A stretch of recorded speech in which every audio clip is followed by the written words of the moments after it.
bàbá ríra bọ́jọ́ bá pẹ́. Èé, bàbá ríra bọ́jọ́ bá pẹ́. Ẹ kú láti làákìrà.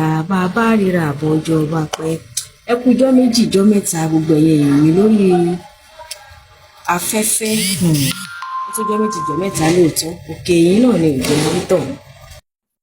So lónìí lórí ìkànnì ìlera pípé, ohun tí a máa sọ nípa rẹ̀ ní ṣókí ní kánmọ́nkóbó náà ni àìsàn inú egungun bíi rheumatism, rheumatoid arthritis and all that, arthritis, àbí kí egungun máa sọ́yàn bíi sàngún, lágúnlágún, àbí làkú ègbé. Ṣé mọ̀ pé mo ti sọ rírú àwọn ohun tá a lè lò ní tilẹ̀ Yorùbá tó lè mú kí ìlera wá ní kọ́kọ́, ṣùgbọ́n àwọn kan tó wá bí mi pé àwọn láìkì tẹ́lẹ̀ èbò, ṣùgbọ́n àwọn fẹ́ nǹkan ti Yorùbá táwọn lè máa fi pa níta, àmì nǹkan tí wọ́n lè lò externally fún sàngún tó.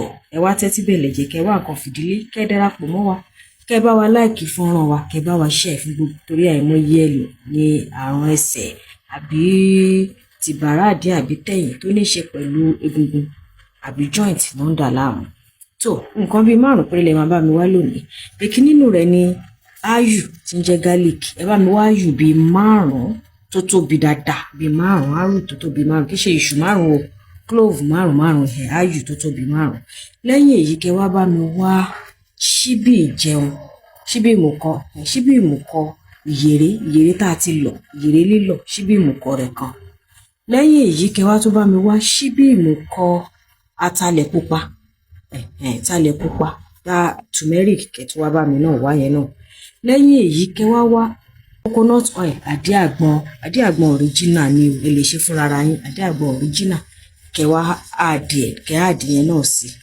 Lẹ́yìn èyí kẹ́ wá bá mi mú òrí tó jẹ́ pé tẹ bá ní kẹ́ fi ṣíbí bù á jẹ́ bí ṣíbí tó ga sókè bíi 4, òrí tó jẹ́ pé ó máa lè pọ̀ dáadáa tí ò dẹ̀ ní ṣàn. Ṣe rántí pé a ti fi àdíàgbọn sí lẹ́ẹ̀kan.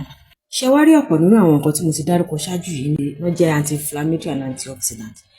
Then irú bíi ìyèré gan pàápàá àti coconut oil, àwọn náà tún máa ń ran muscle lọ́wọ́, wọ́n dẹ̀ máa ń jẹ́ kí nǹkan tètè heal. So tẹ́ bá ti wá mú gbogbo márààrún yìí tẹ́ ti mú papọ̀, ẹ pò pọ̀ dáadáa pẹ̀lú òrí. Ẹ kọ́kọ́ da gbogbo àwọn lẹ́búlẹ́bú àti ìyèré tẹ́ ti grate yẹn, àmì áyù tẹ́ ti grate, ẹ kọ́kọ́ da gbogbo ẹ̀ papọ̀.